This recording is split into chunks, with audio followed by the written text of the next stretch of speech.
Students, let's continue our topic, direct indirect speech.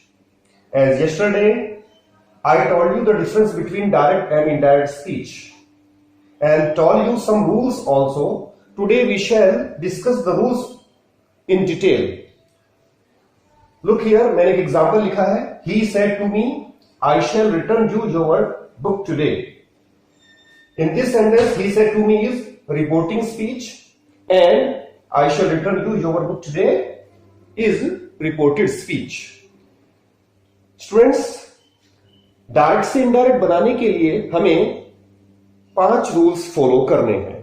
तो first rule is related to reporting verb. said to. said to को कैसे change किया जाएगा? सबसे पहले तो हमें इन्वर्टेड कोमास में लिखे हुए सेंटेंस को पढ़ना है कि ये किस तरह का सेंटेंस है. Either it is assertive sentence और इंट्रोगेटिव और इंपरेटिव और एक्सक्लेमेटरी और ऑप्टेटिव. अगर ये हमें श्योर हो जाता है कि ये असर्टिव सेंटेंस है तो सेड टू का जो रूल है वो ये है कि सेड टू को टॉल्ड में चेंज करते हैं, और अगर सेज टू हुआ तो टेल्स कर देंगे, विल से टू को विल टेल कर देंगे और हैज सेड टू को हैज टोल्ड. अगर रिपोर्टिंग वर्ब में सेड के या सेज के या विल से या हैज सेड के बाद टू नहीं आता तो इसका मतलब यह है कि उसमें ऑब्जेक्ट भी नहीं होगा, क्योंकि सेड के बाद टू आता है तभी ऑब्जेक्ट का यूज किया जाता है. अदरवाइज सेड के बाद अगर ऑब्जेक्ट नहीं होता तो उसके बाद टू भी नहीं आएगा. तो ऐसी कंडीशन में रूल चेंज हो जाता है.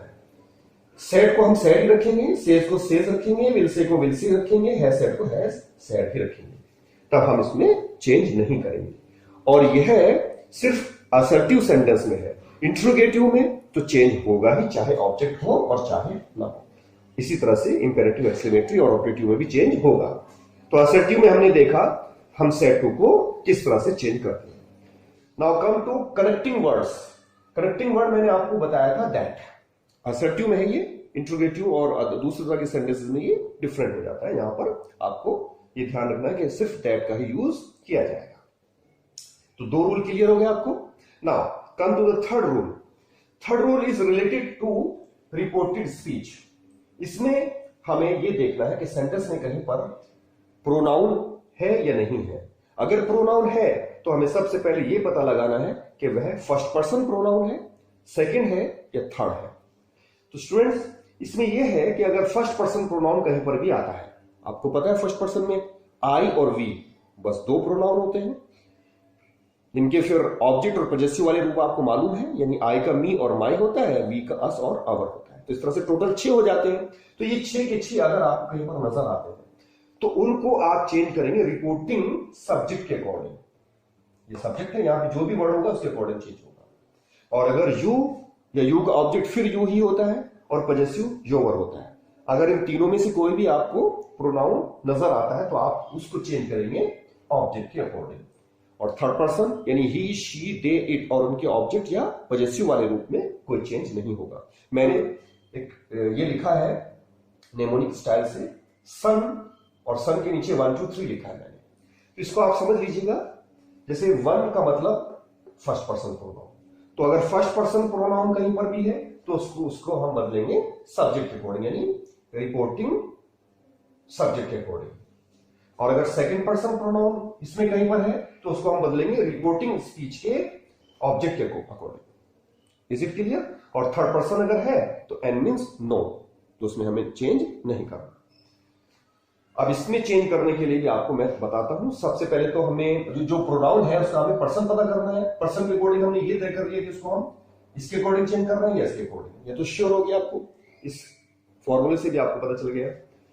दूसरी चीज हमें ये देखनी होती है कि जो चीज हम चेंज कर रहे हैं वो जिस रूप में है, अगर वो सब्जेक्ट के रूप में है तो हम उसकी जगह जो वर्ड लिख रहे हैं उसको भी सब्जेक्ट के रूप में लिखेंगे. अगर वो ऑब्जेक्ट के रूप में है तो ऑब्जेक्ट के रूप में लिखेंगे, और पॉजेसिव है तो पॉजेसिव के रूप में ही लिखेंगे. मैं एग्जांपल दूंगा. जैसे आई है तो आई का पहले हमने ये पता लगाया कि ये फर्स्ट पर्सन है या सेकंड या थर्ड, तो पता चला कि ये फर्स्ट पर्सन है.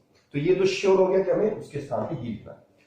अब अगर आई को हमें ये भी पता करना है ये सब्जेक्ट होता है, ये ऑब्जेक्ट होता है, ये पजेसिव होता है। तो हमें ये पता है कि आई सब्जेक्ट होता है, क्योंकि लिस्ट में आपने याद किया होगा ये सब्जेक्ट होता है। तो इसको भी हम सब्जेक्ट बनाकर लिखेंगे और ये इत्तेफाक से सब्जेक्ट ही है, तो आई के स्थान पर ही चौगा तो आ जाएगा।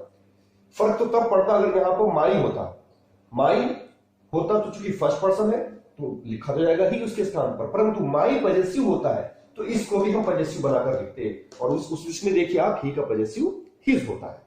Is it sure? अगर यह मी होता तो इसको हम ऑब्जेक्ट के रूप में लिखते, क्योंकि मी ऑब्जेक्ट होता है और ही का ऑब्जेक्ट हिम होता है, तो फिर हम इसके स्थान पर हिम लिखते। Is it clear? आपको आगे मैं इसको समझाऊंगा एग्जांपल्स देकर, तो आपको और क्लियर हो जाएगा। Now come to the fourth rule that is related to verb of reported speech. Verb में मैंने ये कहा था कि अगर सेंटेंस में हेल्पिंग वर्ब और मेन वर्ब दोनों आती हैं तो ऐसी कंडीशन में हम सिर्फ हेल्पिंग वर्ब को चेंज करेंगे, और उसका बहुत इजी रूल है कि फर्स्ट फॉर्म को सेकंड फॉर्म में चेंज कर देंगे। और अगर हेल्पिंग वर्ब ना आकर के मेन वर्ब आती है सिर्फ, तो मेन वर्ब का रूल भी यही है कि फर्स्ट फॉर्म को सेकंड फॉर्म में चेंज कर देंगे। और सेकंड फॉर्म अगर आ जाती है तो उसमें उसको थर्ड फॉर्म में चेंज करेंगे, लेकिन उससे पहले हेड लगाना पड़ेगा। तो ये मेन वर्ब के साथ में है। हेल्पिंग वर्ब को फर्स्ट की सेकंड करनी है और सेकंड की क्या करनी है ये मैंने आपको नीचे यहां लिख दिया है। जैसे आपको पता है, आपको मैंने 24 हेल्पिंग वर्ब का चार्ट दिया था, उसमें आपने सबसे पहले इज एम आर लिखा था। तो अगर इज एम आर आ जाता है तो उसकी सेकंड फॉर्म होती है वॉज या वर, तो इज एम आर के स्थान पर वाज या वर लगा देंगे। और अगर वॉज या वर आ जाता है तो उसके स्थान पर हेड बीन लगाना है, क्योंकि वाज और वर की थर्ड फॉर्म बीन होती है और बीन से पहले आप हेड लगा रहे हैं।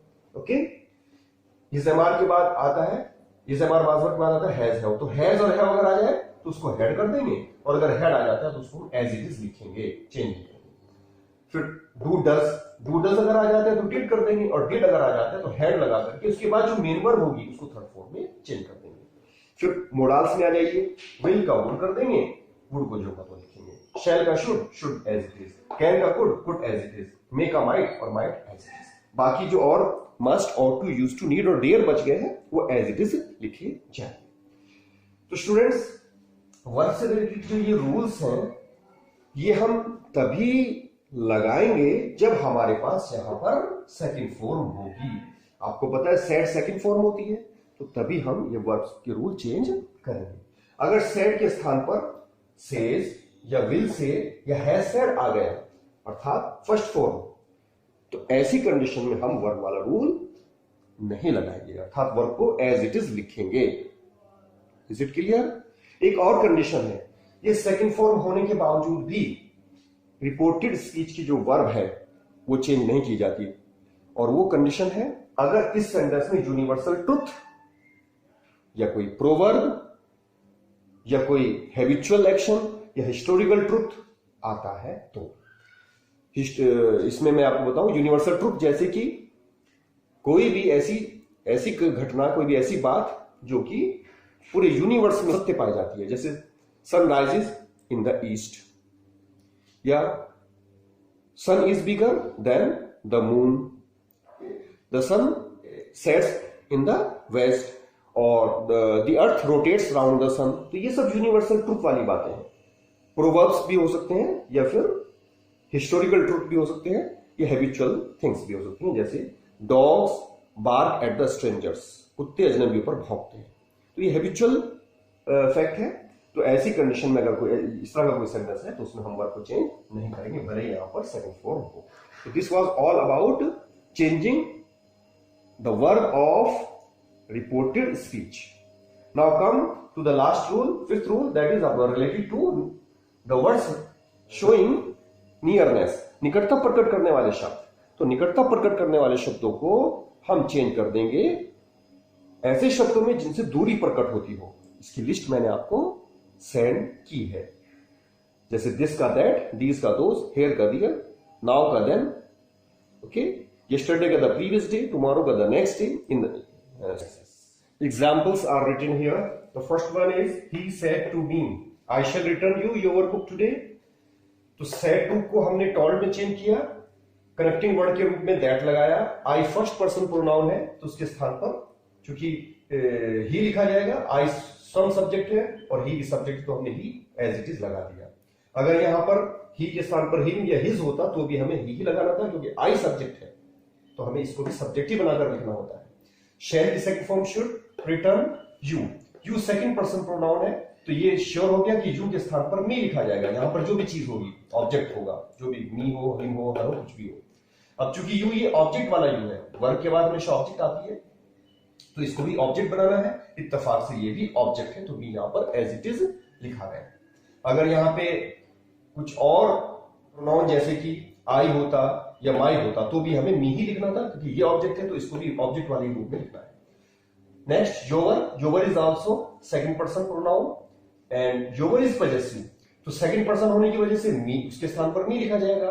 क्योंकि पजेसिव है तो इसको पजेसिव बनाकर लिखना पड़ेगा और मी का पजेसिव माई होता है। बुक लिखा, टुडे का हमने दैट डे कर दिया। Now students come to second sentence. She said to him. तो सेड टू के स्थान पर टोल्ड, ठीक है, कनेक्टिंग वर्ड दैट लगा दिया।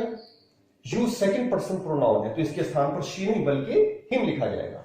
अब चूंकि ये यू सब्जेक्ट वाला यू है, वर्ब से पहले सब्जेक्ट होता है तो इसको भी सब्जेक्ट बनाकर लिखना पड़ेगा और हिम का सब्जेक्ट ही होता है।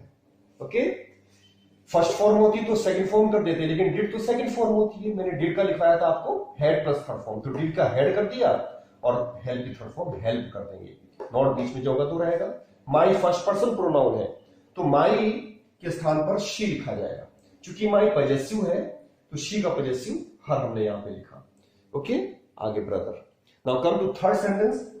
Our teacher said. इस सेंटेंस में आप देख रहे हैं सेड के बाद ऑब्जेक्ट नहीं आया, इसलिए हमने सेड को एज इट इज यानी सेड ही लिखा है। और कनेक्टिंग वर्ड दैट लगाने के बाद the earth rotates around the sun हमने चौकतों लिखा है।